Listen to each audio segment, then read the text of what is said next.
समुद्री दुनिया यदि रोमांचक लगती है और आप अच्छा पैसा कमाना चाहते हैं तो आपके लिए मर्चेंट नेवी एक बढ़िया करियर ऑप्शन है। यह इंडियन नेवी से अलग है, लेकिन इसे आप कम उम्र में शुरू कर सकते हैं और अच्छी खासी कमाई कर सकते हैं। मर्चेंट नेवी का काम समुद्री जहाजों को एक स्थान से दूसरे स्थान तक लेकर जाने का है। इसमें इंडियन नेवी के जहाज को छोड़कर हर तरह के कमर्शियल शिप शामिल हैं। इन्हें एक जगह से दूसरी जगह पर ले जाने का काम मर्चेंट नेवी का है। दरअसल मर्चेंट नेवी ज्वाइन करने के लिए आपके पास दो मुख्य रास्ते हैं। पहला, आप 10वीं के बाद इसे ज्वाइन कर सकते हैं और दूसरा रास्ता 12वीं के बाद ज्वाइन करने का है। 10वीं के बाद से ही आपके लिए मर्चेंट नेवी में करियर के रास्ते खुल जाते हैं। 10वीं पास के लिए जीपी रेटिंग भर्ती आयोजित की जाती है। इसमें कुछ टेक्निकल डिप्लोमा कोर्स कराए जाते हैं जिनके आधार पर आपका चयन मर्चेंट नेवी में किया जाता है। मर्चेंट नेवी ज्वाइन करने का सबसे बेहतरीन ऑप्शन आफ्टर 12th होता है। इसमें आपको एक एंट्रेंस टेस्ट देना होता है जिसका नाम CET-IMU होता है। इसका पूरा नाम common entrance test Indian maritime university है। इसे लेकर आप IMU से संबंधित कॉलेज में मर्चेंट नेवी से संबंधित कोर्स कर सकते हैं। मर्चेंट नेवी में कई तरह के कोर्स कराए जाते हैं।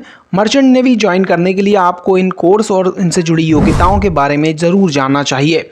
Number 1, BTech in marine engineering. इसके लिए आवेदक फिजिक्स, केमिस्ट्री और मैथ्स के साथ 12वीं पास होना चाहिए। फिजिक्स, केमिस्ट्री और मैथ में उसके औसत अंक 60% और इंग्लिश में 50% अंक होने चाहिए।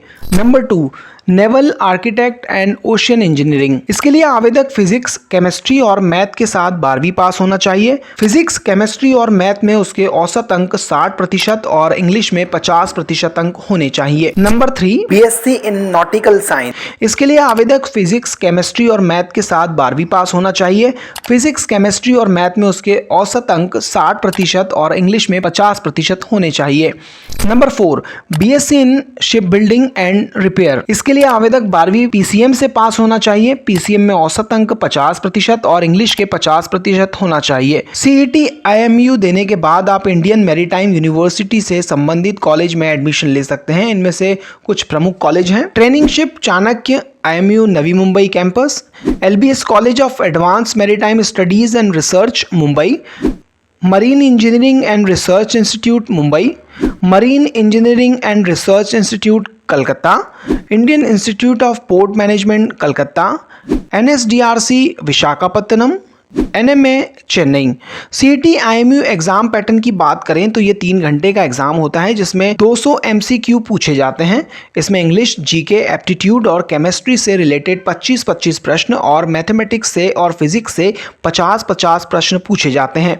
इस एग्जाम में नेगेटिव मार्किंग नहीं है। इस एग्जाम की तैयारी के लिए आप 11वीं और 12वीं की NCERT की किताबों का अध्ययन करें। GK की तैयारी के लिए पिछले 6 महीने का करंट अफेयर ज़रूर पढ़ें।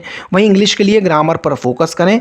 इसके अलावा तैयारी के लिए आप मर्चेंट नेवी से जुड़ी किताबें ले सकते हैं जिनमें एग्जाम से संबंधित कई सारे प्रश्न आपको मिल जाते हैं। यदि आप इसमें सिलेक्ट हो जाते हैं और नौकरी पा लेते हैं तो ये मानकर चलिए कि आपकी किसी भी सामान्य सी नौकरी से ज़्यादा अच्छी कमाई होगी और साथ ही आप एक अच्छी नौकरी में रहेंगे और दुनिया भर के देशों का भ्रमण कर पाएंगे।